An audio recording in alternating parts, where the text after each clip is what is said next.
મિત્રો, આજે સરગવો, એના પાનમાંથી બનાવેલો પાવડર, એના ડ્રમસ્ટિક, એની ડાળીઓમાંથી ઉપયોગમાં લેવાયેલી વસ્તુઓ એ તમામ સુધી, તેમજ આ ઓર્ગેનિક રીતે એકદમ અહિંસક રીતે મધ તૈયાર કરેલું છે અને એ પણ નેચરલ છે, એ પણ આપણા સુધી લાવી અને અમે ઈચ્છીએ છીએ કે લોકોનું સ્વાસ્થ્ય વધુ સુધરે.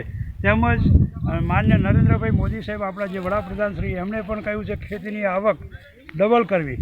તો અમે આ ખેતીની આવક ડબલ કરવા માટે ખેતીની જમીન હોય એનો પૂરેપૂરો ઉપયોગ થાય.